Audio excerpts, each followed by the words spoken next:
to call the meeting to order, please. Mrs. De Silva, Here. Mrs. Gillis, Here.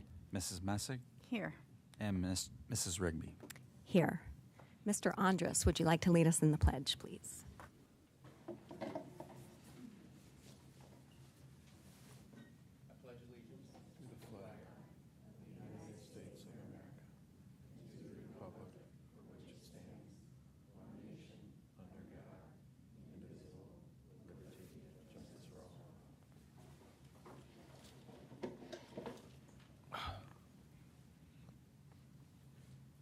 Okay, approval of the regular minutes. It's recommended that the board approve the June 9th regular meeting minutes. Is there a motion?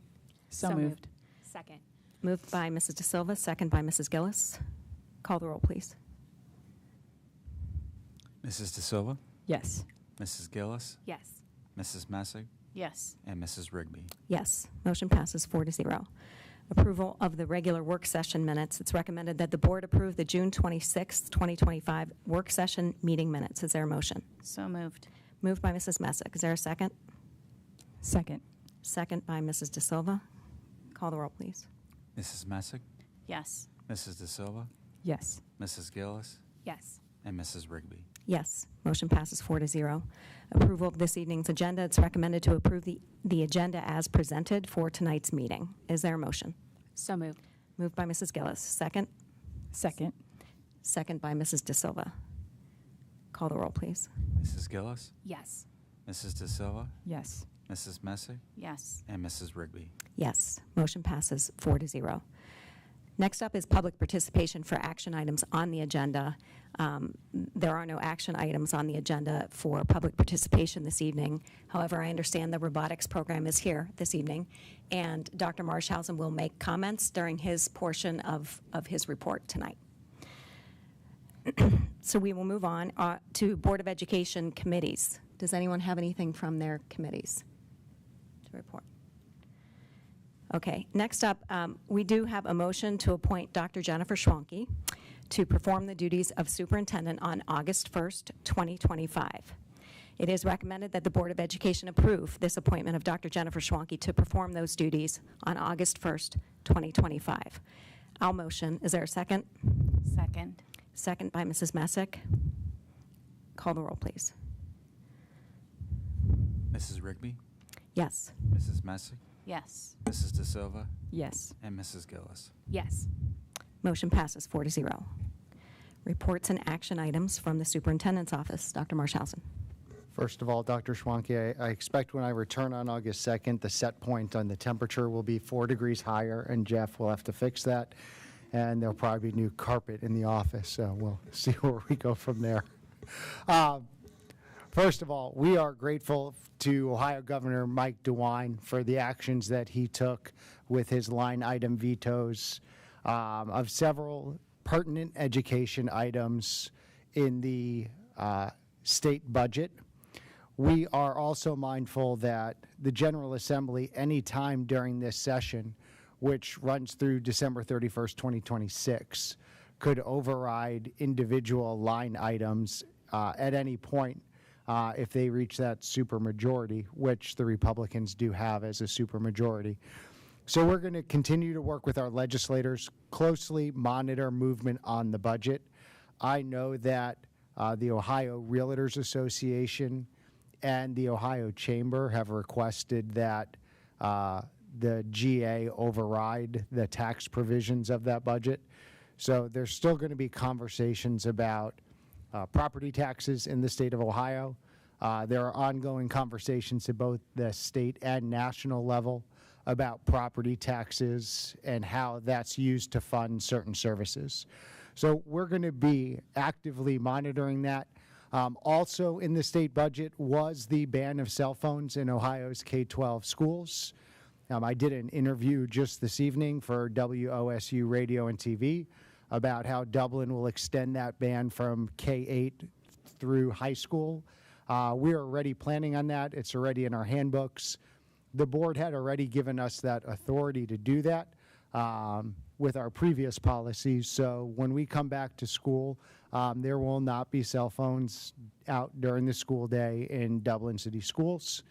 And as I've shared before, We all get on airplanes, and when they close that forward door, they say, please power down your phones or put them in airplane mode. That's the approach we're going to take when our students start first period in our schools. Make sure your phones are powered down or in airplane mode so that our students can be with their teachers uninterrupted by the constant updates and notifications and things that happen during the school day. So that was all part of the state budget. The economic provisions of that state budget will take effect right away. The other provisions of that budget take effect 91 days after their governor signed it, which puts it sometime into early October. We had a great 4th of July on Friday. Thanks to everyone who participated in the parade. A special shout out, Mr. Stark, to our transportation team. They do a phenomenal job getting the bus ready. Large number of bus drivers and transportation folks participate in the parade. We're also grateful to our partnership with the City of Dublin.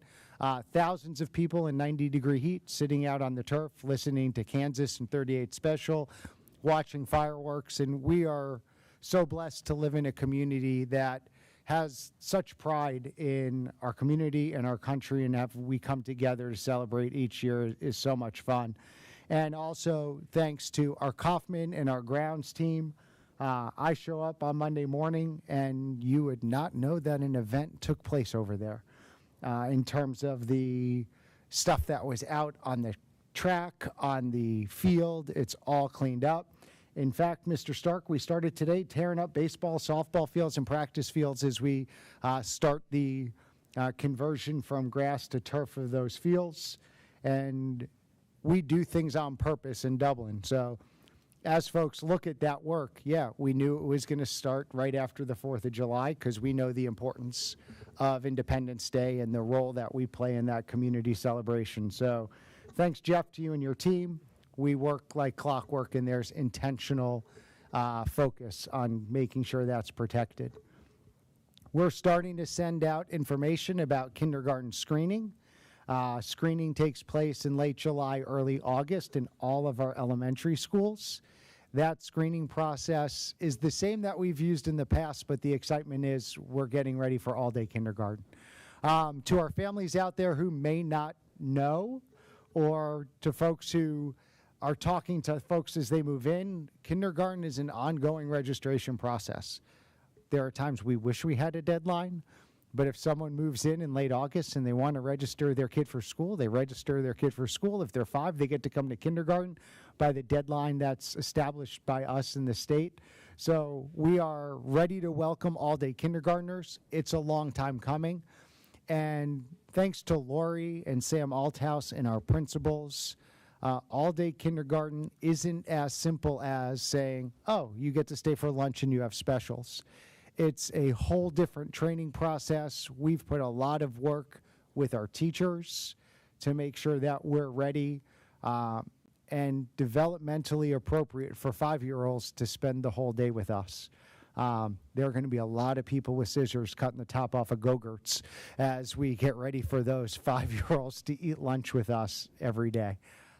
They'll be pros by first grade now, so it'll make that so much easier as well. And then finally, you're going to hear today our annual goals for Journey 2030. This year's focus is always growing. The process that we have in place, again, intentional, by setting annual goals, by revisiting last year's goals, looking at where we've made progress, trying to set goals that aren't slam dunks. It's hard when we work with our team to say it's okay to set goals and not reach them. I'd rather set high goals and not reach them than set easy goals and report that we got 100% all the time. So as we look at our goals and you hear our reports, our message as a team is we want to set the bar high. We want to be able to push ourselves. And sometimes we fall short of that bar, but it's part of always growing and embracing the journey and the things that we do each and every year. So as we go through these goals and we look at where we were last year and where we're going to be this year, it's important to recognize that while we set goals we hope we achieve, setting those elite goals is important for us. and to our friends who are here supporting our robotics program. First of all, as I emailed to the president of the organization, I apologize for the lack of communication. As our operations team went through that space, there were several areas of that space that did not meet our safety requirements, that did not meet our cleanliness requirements, and some changes had to take place. It was my direction to Mr. Stark to clean the space out. As we went through that, the equipment that is in operable shape is in our warehouse. Mrs. Marple will be meeting later this week with Mr. Perrell and the teachers to identify what needs to be in that space moving forward. And we want you to know that our robotics team is important to us. We recognize how important it is to our students. And our goal is not to do anything to harm our robotics program. Our goal is to have a safe environment that's conducive to learning, that can be useful in multiple learning environments. It's also not our long-term goal. As I said, we just finished a lot of work outside. It's not our long-term goal for that to be storage for vehicles or any of those things. So I know there's a lot of misinformation out there. We apologize for our lack of communication, and we're going to work with Mr. Perrell and the staff to make sure that you all have everything you need to move forward in that safe environment. So I greatly appreciate you all coming and showing your support. And we're here, and my pledge is as we get to the first couple weeks of school, you're going to feel like this is all okay. So it's the first week in July. If you can give us till the first week of September or so, I'm confident you'll all know your value to us. So again, thank you for being here. Members of the board, I'll take any questions at this time. Okay, thank you. Thank you. We will move on then to reports and action items from the Treasurer's Office. Mr. Kern. Just two items on the agenda this evening. One is a donation of a drum set to Kaufman High School. And then there's approval of our June 30th, 2025 financial report for our year end. That is a fiscal year end of June 30th. I went over a lot of this stuff at our June 26th meeting and kind of where our variances are in the general fund, but I'll just kind of go over those again real quick. We came in slightly under 0.2% in revenues there, so we're pretty much right on. And as you recall, we're just waiting on a reimbursement for science and reading stipends at this point of about $705,000. So that kind of essentially our difference was $605,000. So we're pretty much right on point. And then expenditures came in slightly over at 0.3% only. And a lot of that was some timing of payments as we paid stuff in June that sometimes is paid in July. It just depends on when things come due and so forth. So we feel that overall we're in a good spot with our estimates as we continue.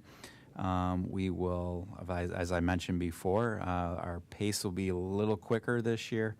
As with the state budget, unless they do amend it, they did change the time frames of when the 5-year forecast will need to be approved, so they're earlier than usual. So be on the lookout for that. And it's not 5-year anymore; it will be a 4-year forecast. So from that standpoint, unless anything's written in different, but that was not vetoed as part of the governor's vetoes. So, any questions?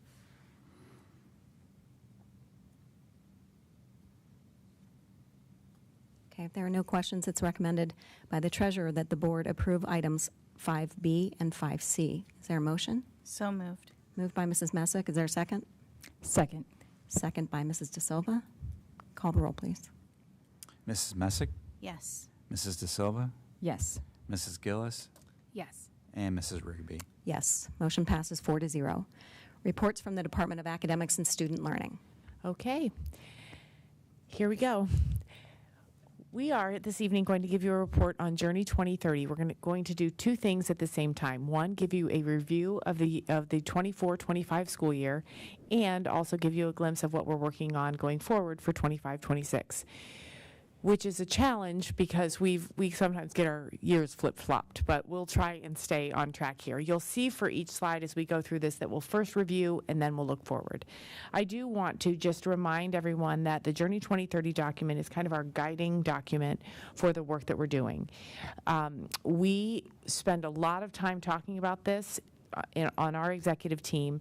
We also share this in detail with our principals, who then spend time not only together as a principal team, but also with their staff, looking at the goals and seeing how to implement them. Then at the building level, they write their own goals. I tell you that because there might not be a third grade teacher, say, who can specifically spout off what Lori's department's goal is, but that third grade teacher knows what her goal is based on what was said at the building level. I want to not only thank my team for hiding their exhaustion when I bring Journey 2030 up yet again, but they also put a ton of work into this. They have teams that come together to talk about it and really reevaluate their progress throughout the year. So thank you to Jeff, to Lori, to Chris, to Cassie, who keeps us organized and makes everything look so easy to follow with the documents. And Cassie also tolerates me when I say, wait, where are we on all of this? So thank you to everyone there. I'm actually now going to just turn it over. Lori will share first, then she'll toss it to Chris. I'll be sharing for Mr. Boney tonight, and then Mr. Stark will share from operations, and we'll end with me with our plan for high school redistricting. And then I will tell you what's on the agenda for your vote tonight. So passing it on to Lori. Thank you, Dr. Schwanke. We are going to start talking about our academic foundation goals tonight. So I'm going to start with early literacy. What you see here is the first part. Teaching students to read is quite complex, so our goal is quite complex. In K2, last year we made the shift to really focusing in on our DIBELS 8 data. So what you're looking at here is that light green bar is showing where we were in the fall, the number of students in the K2 band that were at or above grade level on M-Class DIBELS 8.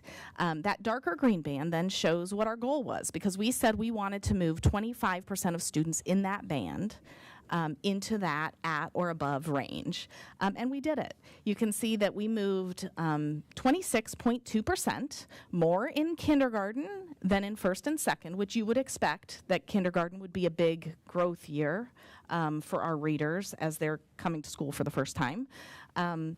So that baseline data there does represent fall data, and that is because we really want to look at the cohort of students coming in. So you'll hear me talk about this in a moment, but as we move forward, it's going to be important that we look at each grade level and the progress, but also the cohorts of students as they're progressing towards third grade. In third grade, we continue to monitor MAP. Just to remind the community and the board, the 47th percentile, people always kind of frown at that one, so I remind them that 47th percentile in MAP is good. It's a good percentile. You can't think of it like a grading scale. When students meet the 47th percentile, they are projected to be proficient on the OST.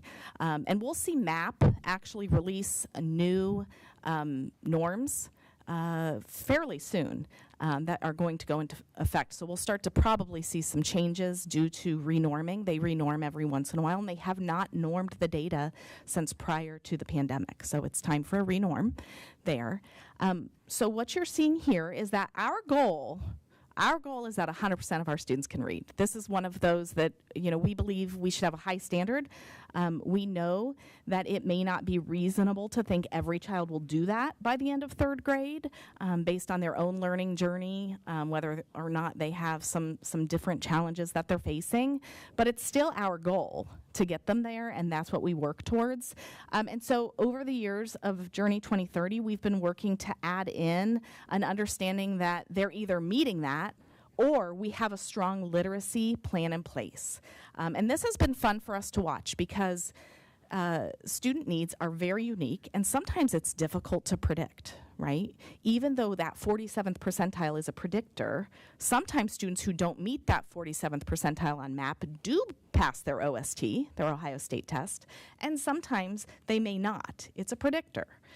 So we're looking at how we are identifying students for literacy support plans, not just the state mandated RIMPs, but also how we're qualifying them for what we call our high dosage tutoring within that the district, and whether or not students are getting that additional support either in their classroom or through a pull-out reading support teacher, or both, or an English learning teacher as well, or an IS. All of those are considered kind of like that extra layer of student support.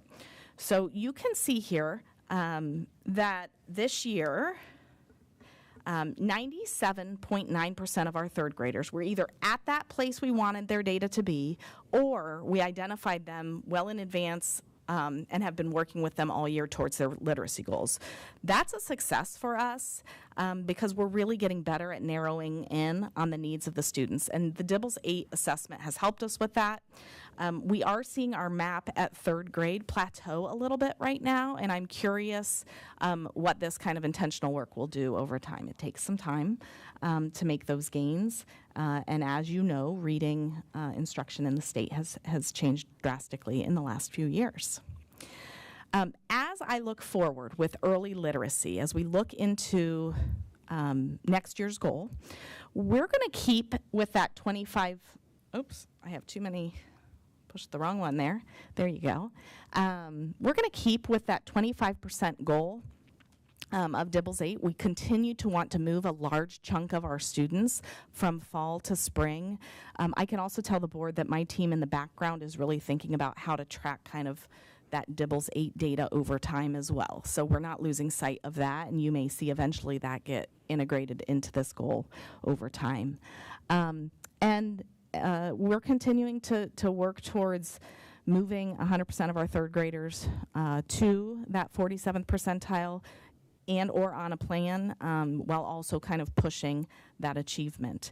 In order to do that, I had the pleasure of meeting with a team internally and working with some principals and buildings. And we started to align our action steps in alignment with the state's revised plan to raise literacy achievement. So we organized our action steps into buckets of reading, instruction, and intervention. And in there you'll see that our focus is going to be around our MyView implementation this year, really focusing in on Tier 1 and the alignment of the instruction of our English learners with their Tier 1. So those are the big things there. Under assessment, there are some more regular assessments that can be implemented within the MyView that by mid-year you'll start to see implemented once our teachers are trained up on those assessments. And we're also really trying to narrow in on our groups of students that tend to struggle with reading to make sure that we're not just that we're really customizing the interventions, and that's a partnership with Chris's department as well. The next bucket there is PD and training. That's already underway. There's lots going on with training our teachers with MyView. Our English learning teachers will get continued support with both that implementation, but also thinking with our reading teachers about what that intervention now looks like. As the core instruction changes, we want to make sure our interventions are adjusting.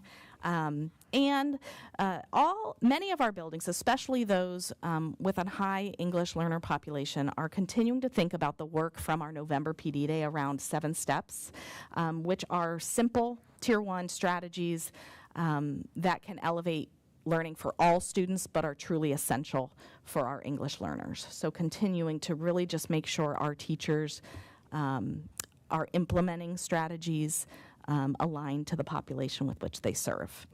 And then there's other things that we'll continue to do that we always do. We have All Day K coming. That, of course, has been a conversation with our literacy work there. And we are continuing to think about how to strengthen our preschool community partnerships. They have our students often prior to us, and so there's a lot of things already in the works with helping them understand what's changed instructionally for us so that they can make any necessary adjustments that they need to make. Moving on to pathways, you can see the data up here on the screen. Remember that our pathways is our focus at 6-12, and we have identified success measures that we want all graduates to achieve 2 of those. And you can see our progression over time. And this year, we had set a goal of 77% of our students meeting 2 of those success measures, and we exceeded that goal at 83.9%. A big increase from last year, which was 71.7. I think we are getting better at advising students.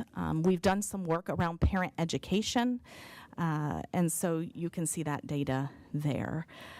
For next year, we're going to keep pushing the needle there. I think as you get closer to 100%, you just wonder how quickly that will rise. So we're hoping for 89% as we dig into some of the students not meeting that. We think there's some small adjustments that we can make in how we advise our students, and also parent education around the importance of diversifying their experience. School, high school especially, is different in many ways. So our action steps there include some counselor work. The Board of Education approved a counselor framework, and that will go into effect and includes many pieces, I think, that will align to this goal. And then we're really continuing to work on middle school. I think parent education starts there. Hopefully you'll see us work with students. High school scheduling in 8th grade can be overwhelming. It feels like a lot. So the more we can do during that 8th grade year will be great. And then you may hear us talk about that 6-8 band as exploration time, the 9th through 10th grade as more foundational high school, and 11 through 12 as expansion. Really thinking about how we can expand and refine portfolio, internship, other experiences for our students. And I'm going to pass it to Mr. Andres to talk about student experience. Thanks, Lori. Our well-rounded student experience goal fits really nicely with the academic foundation goals that Lori just shared. This goal includes the words, "in conjunction with other graduation requirements," which highlights the importance of the rigorous coursework as just one factor in our student experience. And so we just don't want Dublin students to leave us without an outstanding academic foundation, but we also want them to have participated in non-academic and extracurricular activities so they can cultivate skills such as teamwork, collaboration, problem solving, leadership, and resilience. And the way that this goal measures success is by looking at the percentage of graduates who earn at least one of 3 local graduation seals.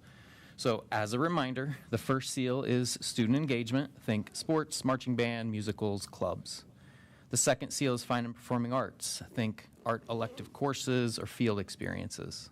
And the third is community service. So think volunteering at an organization or completing a community service project.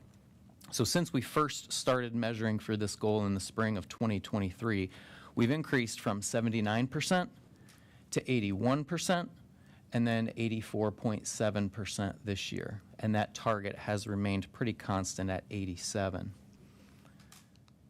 So we would like to continue our momentum with this goal, keeping it 87, through 4 action steps. The first is continue to promote opportunities for kids in their school activities, and that starts at preschool all the way up through high school. We want to place an emphasis on teaching and supporting self-efficacy, which is the confidence that kids have in themselves and those skills that I mentioned earlier. Third, we need to continue to refine the tracking system so the information that we get gets into school links. When a student has a volunteer experience, we need to make sure they tell us and we can enter it so we can track that and support them. And then finally, we want to focus on graduation data to ensure that we increase or maintain our 98% 5-year graduation rate. Why? We know that this goal talks about graduates and earning seals. So if they're not graduating, they're not going to get incorporated into this data. And of course, we want a 100% graduation rate. For the other student experience goal around physical and mental wellness, This goal focuses on supportive relationships with a friend, family member, or adult from school. And over the past 2 years, we've seen a very modest gain. We've gone from 88% to 90%, and then we were flat this year compared to last year. But it's important to note that our scores in this particular area are already over the 90th percentile nationally in a huge national data set. So it's really, really good already. We're trying to get even better. And after much discussion with our committee and building leaders and teams in buildings, we decided to make a small change to an area that actually helped increase this score. It was our highest area, and I'm glad about that, but it's the family member part. Having a supportive family member that you can count on is very important. But by removing that part from this goal, we can focus on the areas that we have the most influence over. And so, the slightly modified goal will be to have 92% of students reporting a supportive relationship with a friend or adult from school. The baseline for this is a little bit lower than it was before, 88%, so we thought it was reasonable to keep that number from the past at 92. And so you'll see the 2 areas as opposed to 3. In order to achieve this goal, we're going to work on 5 things. The first is to take a deeper look at our attendance and try to lower chronic absenteeism rates here in Dublin. Here's the fact: if a kid is at school, we have a better opportunity to help them make friends and build relationships with adults. The second is to tap into our mental health specialists. Our social work interns have officially earned their social work degrees, and we'll be able to deploy a team of 40 mental health specialists next year ready to provide excellent care for our kids. The third will be to ensure each student has a trusted adult in the building. This is a huge task, but very important. Next, we're going to place an emphasis on supporting emotional regulation, which is managing emotions instead of suppressing or eliminating them, along with improving a student's ability to adapt to different demands. And that's good for their mental, physical, and social well-being. And finally, we want kids to have a sense of belonging at school. And this last one illustrates how all of this work is interconnected. A sense of belonging can be felt when a kid is in class, when they're experiencing success in learning, when they're with their peers, they have a supportive relationship with their teacher, or that could come through other things like a sport or club or an elective or through volunteering. And if we do this well, we should see positive outcomes for the mental and physical wellness of our kids. And with that, I Okay. will pass back to Dr. Schwann. All right, so the next area is partnerships and networking. So this goal, the first goal, lives in human resources, and what we really wanted to do was take a look at our staff development, recruitment, and retention. You will see in the top area, oh, I have the clicker, that we wanted to look at tuition benefits because we noticed that only 40% of the tuition benefits that were allocated for classified staff were utilized last year, and we're thrilled to say that 100% of that allocation was utilized this year for tuition benefits. The second area that we looked at was turnover, and we're very proud that our certified staff turnover remains below 5%. That was our baseline and remains low. And our classified staff turnover was down just 1% to 13%. You know, there's a lot of reasons that people leave or change jobs. Some of them have nothing to do with the job that they have or the work they're doing. It may be related to family or relocation or whatever, but we do want to make sure that when our staff is here, they are happy and well cared for, which leads us to the goal going forward. By the end of next year, we want to make sure that we explore staff development and tie those to our retention efforts by implementing targeted professional development opportunities and support programs. We would love to stand before you and say that we have a staff turnover of 9% or less, and we want to make sure that the staff members that we have are satisfied in their work and feel well supported. The next area is Cassie. Good evening. So I have goal 2 in partnerships and networking, family and community partnerships. And so last year we focused on the website because we knew we were taking on a new content management system. We were launching a new website. We did that approximately 1 year ago today. And before we launched that new website, we surveyed parents on how they use the website and how useful they found it to be. And then we relaunched that same survey towards the end of the school year again in May. So we had year-to-year data to compare to see how the new website and the new CMS worked for our families. And what we saw was some major improvement areas. So we were able to increase the usefulness of information sent to parents from 46% to 57%. And we also increased the usefulness of the website from 60% to 88% in terms of how useful they found the website to be. So we've made some huge strides in terms of the navigation on the website, how easy it is to find things, how quickly people are able to navigate to things they're looking for. However, we did not meet our goal for how often people visit the website. So we're still finding that parents, about 30% of our parents say they rarely visit the website. And so we know that that's an area that we have some room for improvement to continue to grow in. As you guys know, you met Tara Allinger. She's our new communication specialist in our department. We hired her last month, and website is going to be something that she's going to take over. So this is going to be a huge part of her role. The website will live in her lane, and we've already talked to her about what the goals will be with that website, and we're hoping that she can encourage parents to increase their traffic and utilize the website to the best of their ability. I think right now we have a lot of really great things on our website, and it's figuring out how we can get people to go there and look at them. One of the challenges, I think, with this goal is that we do a good job in our district of pushing information to our families. So if you think about it, every principal sends a newsletter to their families every Friday on a weekly basis. So a lot of the times I wonder, is it because people aren't visiting the website, or is it because they don't need to because we're doing such a good job of communicating that information out in our newsletters? And it's probably a little bit of both. So I try not to get too down on that one that's starred yellow, because I think you could look at it, glass half full. I think we are able to push a lot of our information to families, and so that's why they don't need to navigate to the website, because they're getting that information already directly from their principal.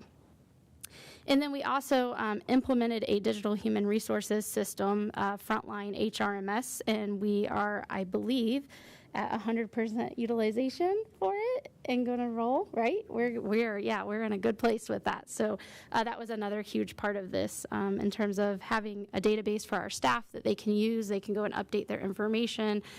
We are able to have staff directories that automatically update into the new website. So it's all automated. When HR makes a change in the HR department, it feeds to the website. It feeds several other systems. And the information is live much more quickly than it used to be. And so looking ahead, we did change our goal for next year, and I anticipate that unlike Lori and Chris's goals that are a little bit more longitudinal, in the communications department, we have to be reactive to the needs of the community at the time. And so I don't expect that year over year we'll have the same data to compare. We'll continue to monitor the website data. I plan to continue to send that survey every year so that Tara can continue to build on those goals. But I also want to challenge my team to take on other things that meet the needs of our parents at this time. And so we talked as a department, and we decided let's tackle a different goal than the website. That was, kind of the low-hanging fruit last year. What is something else that we can focus on to improve communication and engagement with our families? And where we landed was that we'd really like to see the district have some type of digital district-supported digital communication tool that provides two-way communication. So those of you that have parents or have children in the district know we use School Messenger. We broadcast communications through School Messenger, but it is a one-way tool. We broadcast it out. You don't get the opportunity to engage. There's no one-on-one conversation, and there's no way for us with School Messenger other than by looking at open or click rates. There's no way for us to know, did you really engage in that? Did you like what you saw? Can we give you more of that in that way? There are apps out there for that kind of engagement. There's ClassDojo, Remind, Blooms. All of our schools are using different things. It really is all over the board.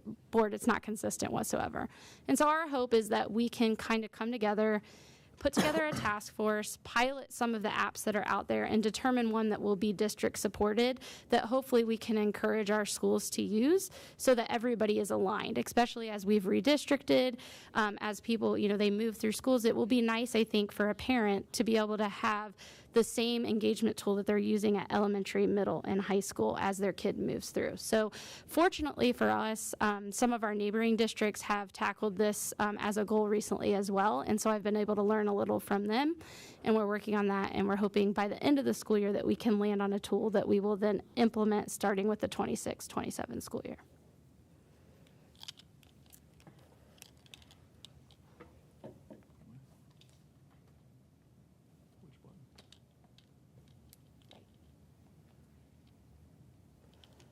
First time all these years using this clicker, so let's hope I don't shut the presentation off. Got it. Look at that. And we build buildings. There we go. So I think the board is well aware, and so is the community, of all the projects we have done in this past school year. We've done lots of communications with Cassie's help. And basically, all the projects we've started last year and into this year we're focused on the bond projects. Those are all the projects that the community allowed us to do from the 2023 bond. One of the advantages is not only we were able to get out of the gate quickly last summer with getting all the playgrounds done and redoing a couple turf fields, but it also gave us that time last summer to get the designers and engineers working on all the projects we're doing this summer.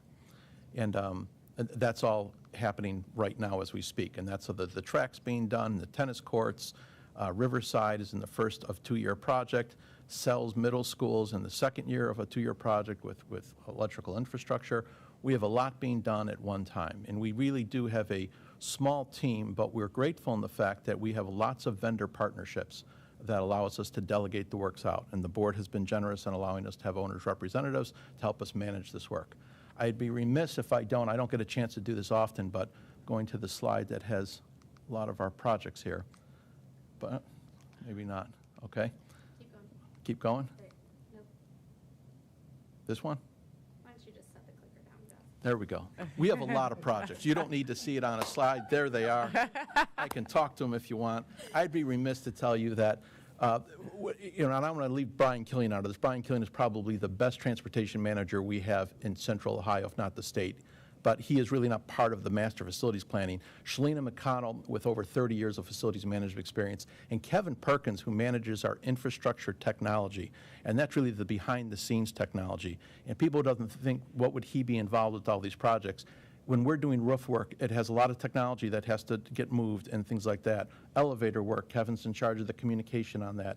HVAC work, he's in charge of the communication of all the HVAC software into us. He's highly involved with it. So he's at almost every one of our project meetings, so is Shalina, and it allows us to manage multiple projects with delegated folks helping us do this. It allows us to get a lot more done very quickly.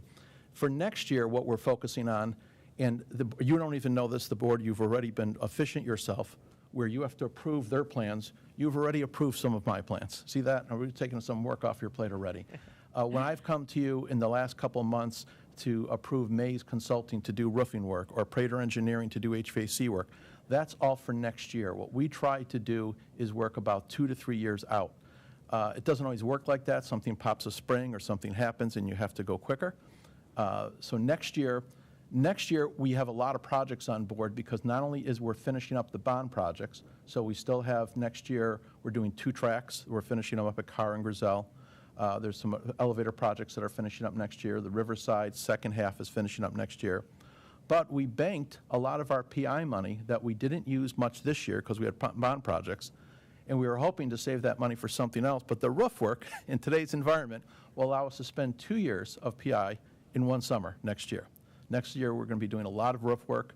The board will see some of these public bids come through their agendas in the next few months. And that's really what we're focusing on for next year is a lot of infrastructure work. Roofs, HVAC, parking lots, things to really keep behind-the-scene things that keep all of our student and staff safe and secure. So that's really what we're working on. And as I said, every time we have a project, we bring it to the board to get the designer hired on.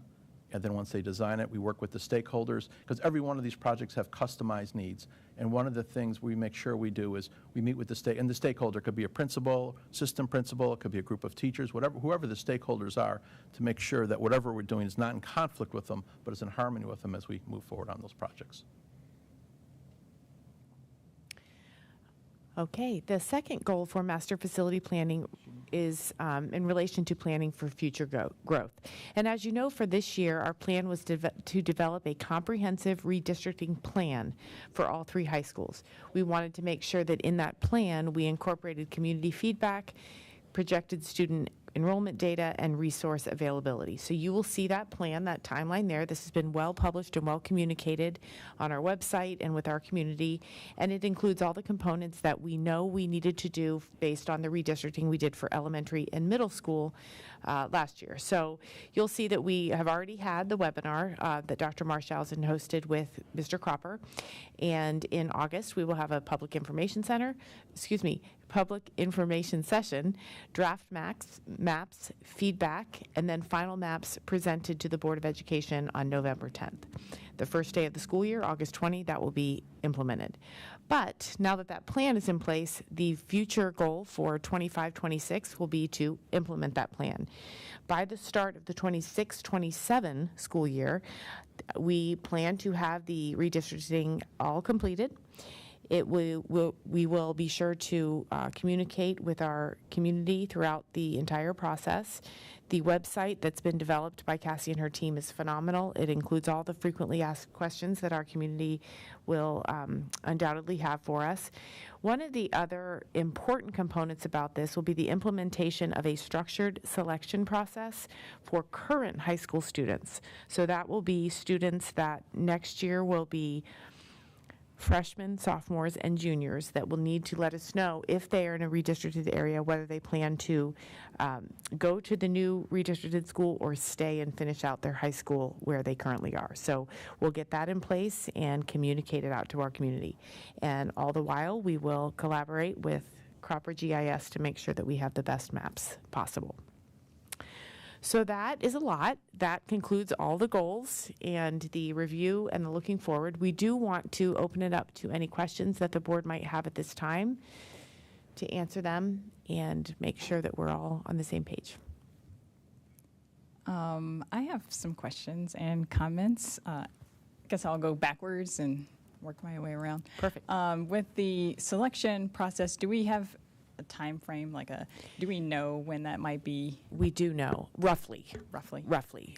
Once the maps are finalized, we know that we'll want to be aware of where every student is going by mid-January, because we need to start the scheduling process early February. So we don't have specific dates right now, but my guess would be by the second week of December, we will have communicated with those families and ask them to give us an answer by the end of December. That would give us a couple weeks when we return to work through any bugs and find out, reach out directly to anybody from whom we have not heard. Okay. Thank you. Also, just thank you to everyone. That was a lot of information, and I know it's a lot to go through, but it's also a lot to implement and, let alone put together. So thank you for that. I just want to say thank you to Mr. Stark for all of your work with all of these projects that we have going on. It's amazing, and I don't know how you do it. Mrs. Dietrich, thank you. I wanted to say, you mentioned being reactive to the needs, and that's one of the notes that I wrote down is just, I'm grateful for how responsive you are to the students' needs, in particular with the platform that you are looking at establishing for the district. I think it will be helpful for our students, our parents, teachers. I think it will help with following policy and just being consistent. I think it will help with accessibility. So just thank you for that. I appreciate that. And Mr. Andres, I think you had a lot of smart details in there as well. I love that we're focusing on absenteeism and making sure our students are in there, also focusing on the relationships that we do have control over, or at least somewhat have control over. What else? There were some other good things in there that I really appreciated in my notes, and can't think of them all right now, but it was good and I appreciate it. And Mrs. Marple, I'm really excited to learn more about the universal design for learning and the 7 steps, and I'm excited to see how that impacts our students. Thank you. Thank you, Mrs. De Silva. I just want to say thank you as well. I do have one question, and I'm not sure, since Mr. Boney isn't here, but maybe it can be answered. Do we do exit interviews for those classified staff? And is that helping us figure out how to lower that turnover rate? That's a great question. We don't have a formal exit interview system. And we've talked about that before. The reason we haven't is so many of these employees, they work so closely with their principal. And so if there is a reason that we think they might be leaving that we need to know about, we would work with the principal about that.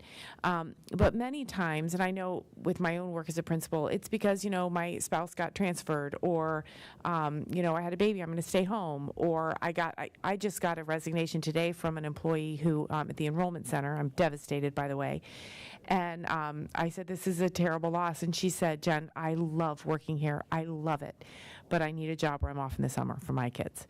So I call that an exit interview. And if there had been a problem that needed addressed, I would have. But at this point, we don't have that formal process. Mrs. Dietrich and I actually talked about that today, and how there might be a way we want to implement something, but I'd want the principal input on that as well. But great question, and one we talked about 4:30 today. Great minds. Thank you. Okay, so I had a couple questions, and I'll go the other way. I'm going to start with you, Lori. I know you said with MAP, 3rd grade kind of plateaued. So could you just maybe expand on why you think that's happening? I guess that's my first question. So what I will tell you is we are well above national standards with our reading data. I don't know that you see, our teachers come every day with intent for strong instruction. Our reading interventionists, our ISs, everybody is hands-on with our students, right? So I think we're doing very well and consistent. We're not seeing that increase that we might want, but we are in dibbles. So one thing for us to consider and keep looking at is, what is MAP assessing? It's a different assessment than DIBELS, and both of those are slightly different than the OST. So anytime you're looking at one data point alone, which is why we pulled the DIBELS data in, you're going to get only one piece of that puzzle. So MAP tends to be a little bit more comprehensive to their reading approach. DIBELS is about those foundational skills, which aligns to the emphasis right now in K-3 instruction. So we will keep monitoring both of those. I don't think a plateau is necessarily anything for us to worry about, because I'm seeing the work. I do wonder what implementation of My View at K-5 will do, and my experience in this work is it takes about 3 to 5 years, and sometimes a little longer, to really see long-term improvements and gains when you're implementing curriculum, which is why you kind of want to be careful to keep changing, because students need that vertical alignment, and if we keep making adjustments, and as you know, there's been a lot of adjustments in the state over the last few years. So now that we've made those adjustments, the hope is that we will settle in and continue to see our readers grow and learn.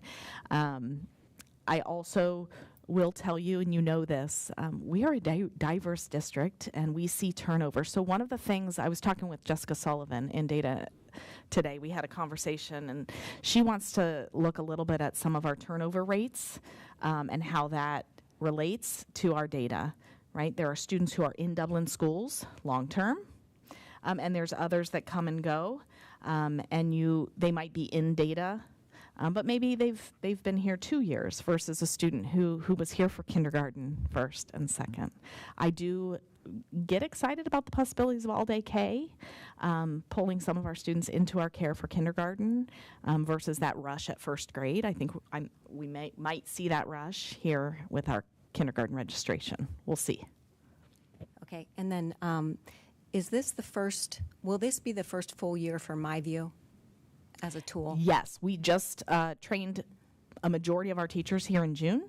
We have another group coming in August, and we piloted last year. So there were some classrooms across the district that used MyView, but starting in August when students return, it will be K-5. Okay. And it was encouraging to hear all the alignment with the special education instruction, the ISs with Tier 1 instruction. I think that's great to have that alignment. Obviously, it's going to help those students in that area, I think, very, very much. High voltage tutoring, what's that about? High dosage tutoring. Oh, sorry. So, High voltage. That's good. we try not to use voltage with our readers. She just amped it up quite a bit there, I Lori. amped it up. I want to know exactly what it is. So high dosage tutoring is a terminology that comes from the state of Ohio now. When students are on a RIMP, we always called it reading intervention or reading support or literacy support over the years. We have a literacy support team. We have ISs who work with students, and we have English learning teachers who are TESOL endorsed who work with English learners. Any one of those roles at elementary could provide high dosage tutoring, and the state actually provides some requirements around high dosage tutoring for students who are on a reading improvement plan, which we call RIMPs. But in Dublin City Schools, even if a student's not on a RIMP, if they are projected to have reading needs, we meet those needs. So we have a process. Brittany Deschler is our coordinator of MTSS, and she works closely with our building principals and our teams at the building level to identify students, and they look at data 3 times a year to make sure that we are scooping the right students for the right supports. It's pretty intense, and I'd love to share more sometime. Okay, great. Thank you. Chris, I just had a question about, so I know what you're saying, and I understand it, and I think it's great where we are, whether it's 88%, 92% in terms of student well-being. We've been doing a lot of the same things. I guess, in particular, I'm referring to like panorama surveys, right? We've employed those for a long time. Are you seeing any measurable gains in that metric of action because it seems like we're stagnant. I mean, I'm not going to say, oh, we're falling off a cliff when we lose a couple percentage points, but it doesn't seem like we are moving the needle in a positive direction there. So I was just wondering about, the action steps that have been consistent. Is there any look to dive in to say, well, we could maybe try something different here, pull this out and put something in its place? Yeah, it's a great question. Though this year we're going to read with our building principals and then with our mental health specialists and our school social workers a book by a guy named Ross Green, and it's called Lost and Found. And one of the main components is called an assessment of lagging skills and unsolved problems, or ALSUP. And it kind of comes under the premise of, do you believe that kids do well if they can, or do you believe that kids do well if they want to? And a lot of people believe that they want to. And his focus for us is, if kids have lagging skills and unsolved problems, we need to help them solve those problems. We need to teach them those skills, which you heard a lot about here. And when they make a mistake, we will follow our code of conduct.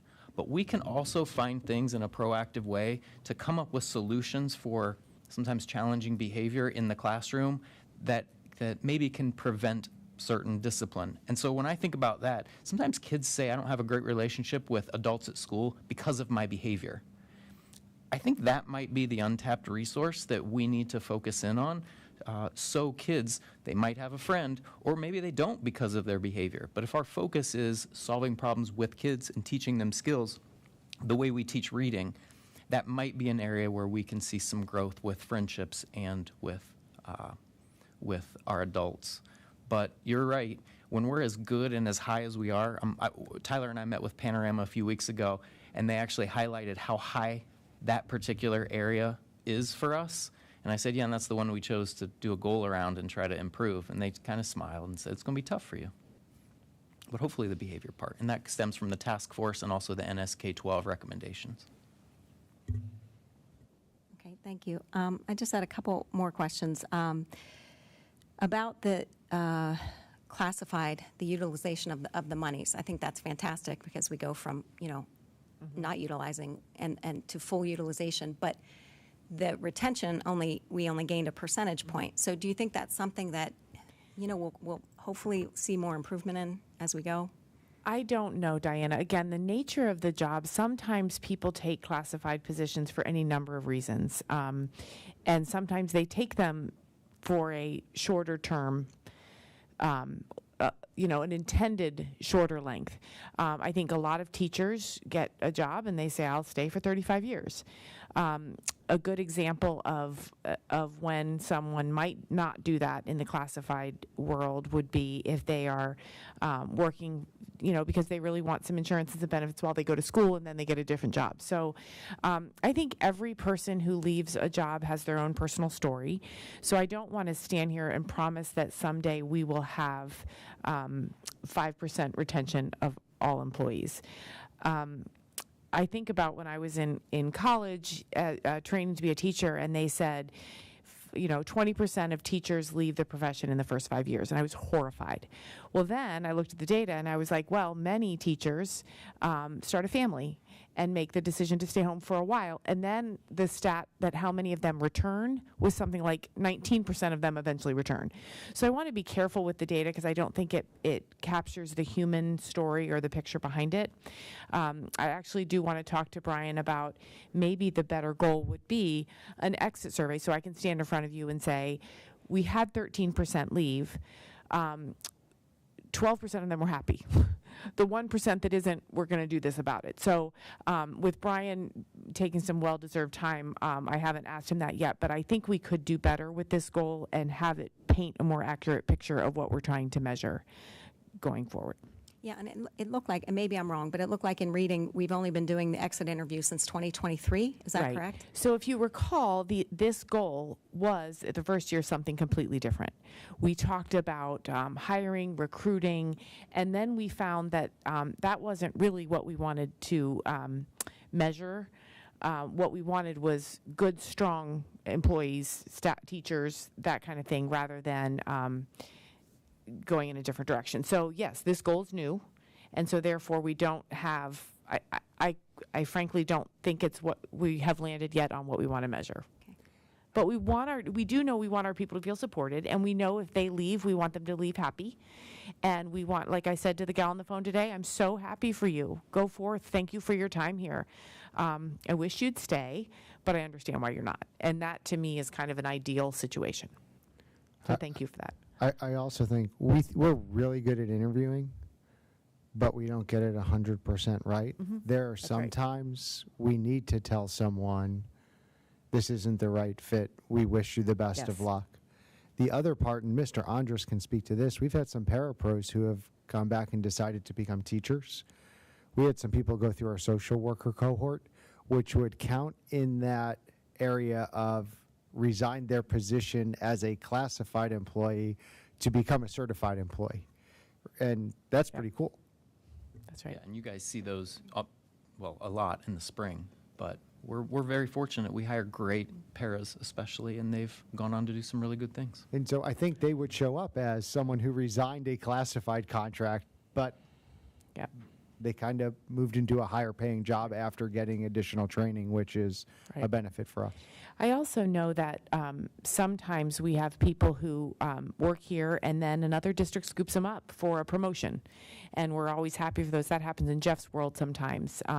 We train them really well, and then another district grabs them. So again, they leave happy, but aren't going to spend 3 decades with us. Tracy Deagle's done that twice. I know she has. She has, exactly.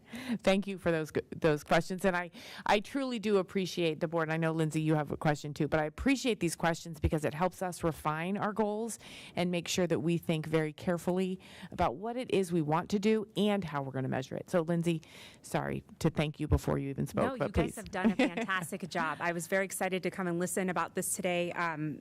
This has been great. You guys have worked so hard, and just thinking about how you're going to implement it has exciting things are happening. My question is, for I guess anybody can answer this, is are we breaking down, like we talked about academic foundation and identifying students, are we breaking down our data building level? And if so, how does that change the outcome or what we're doing or not doing? Great question. And the answer is yes. We actually break it down to grade level in our Okay. buildings. We have, I referenced it earlier, but we have a pretty intense 3-time-a-year literacy identification process, and it involves a partnership between our departments and the buildings. Brittany goes out to every building. Buildings examine their data. They start looking at many different factors. Is this an English learner? Where are they on MAP? What's it looking like with other predictive tools like Dibbles 8? And so we have a system that helps identify those students, and then they actually have dialogue about what they're noticing with students to make sure that we're providing the intervention. And so they talk, I want to emphasize, they talk about every reader. Every reader gets discussed. With their data, and then there's communication with the families, and then a plan is put together. And in that plan are student-specific goals around our readers. Some of our students are serviced through Chris's department, but students who aren't and don't have those IEP meetings on a regular basis, this really does go down to the student level. So our buildings are looking at their data. They have data days with teachers throughout the year where teachers get a little bit of release time. They work with their coaches and their building principals. They look at the data. They monitor and progress monitor the students, look at that data to make sure they're making appropriate instructional changes. So where they start in the year may not be where they stay if they're not making adequate progress. We have pivoted with individual students, with different groups. Kids come and go. They exit service and they come back in, and we monitor that exit data as well. Did that answer your question? Yes, very much so. Yeah. Thank you so much. It's really, I could geek out about it for a while because it's a pretty fascinating No, I just didn't know how process, and I don't think you'll find many districts doing it to the detailed student level that we are. Okay, fantastic. Thank you. Okay, again, thank you for all of those questions. We're going to continue to use this as our guiding document. And again, I echo the board's sentiments of gratitude to all of you for your hard work. So now there are a couple things specifically to approve from our department. You'll see 2 requests for school psychologists, Andrew Gunno and Diane Fowler, who will be working on an as-needed basis to complete student evaluations. Andrea has capabilities with Spanish speakers, which is a great find for us.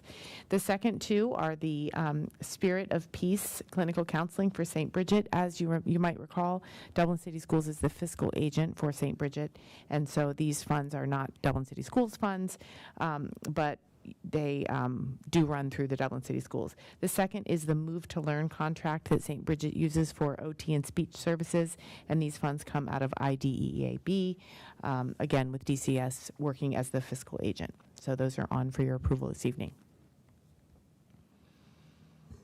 Okay, it is recommended by the superintendent that the board approve items 7A through 7D. Is there a motion? So moved. Moved by Mrs. Gillis. Is there a second? Second. Second by Mrs. De Silva. Call the roll, please. Mrs. Gillis, Yes. Mrs. De Silva, Yes. Mrs. Messick, Yes. and Mrs. Rigby. Yes. Motion passes 4-0. Reports from the Department of Operations. Mr. Stark. Nothing tonight unless anyone has any questions. Questions? Okay, that brings us to Human Resources. Okay, again, with Mr. Boney off, I will be just giving you a quick summary of the certified, of the items on for your approval. On tonight's agenda, we have one administrative rehire, Kathy Parker Jones, who's being recommended for a 1-year contract, and then there are 8 teacher rehires who were on the May 12th Board of Education agenda for retirement. We have a few resignations that have been submitted since our last meeting, 1 leave of absence, and 2 new hires. As we continue to prepare for the new school year, you will see 6 period pay requests for those secondary teachers that are teaching an extra period. The supplementals on tonight's agenda are for next school year's academic and athletic events. Moving on to the classified agenda, there are 4 resignations on tonight's agenda. There are 3 new hires, along with the recommendation to bring back a retiree as a special education secretary substitute, and the remainder of the items are salary changes. You will also see stipends for our teachers that are involved in the global travel program. And that concludes the HR portion of tonight's agenda. Very well said. Thank you. Okay, it is recommended by the superintendent to approve items 10A through 10C. Is there a motion? So moved. Moved by Mrs. De Silva. Is there a second? Second. Second by Mrs. Messick. Call the roll, please. Mrs. De Silva, Yes. Mrs. Messig, Yes. Mrs. Gillis, Yes. and Mrs. Rigby. Yes. Motion passes 4-0. Does anyone have anything for board discussion or future agenda items? Just a reminder that our August 11th meeting will be at Bishop Elementary, and it will start with an open house at Bishop and then the ribbon cutting as we get prepared to open a building that we have full occupancy of now. So we're ready to go at Bishop, and congratulations to Jeff. I got a message from our construction management firm that says, once again with Jeff Stark, on time and under budget. So Jeff, great work, and we're excited to get the staff into Bishop. It's very exciting. Okay, is there a motion to adjourn the meeting? So moved. Moved by Mrs. Gillis. Second. Second. Second by Mrs. De Silva. All those in favor, say aye. Aye. Anyone opposed?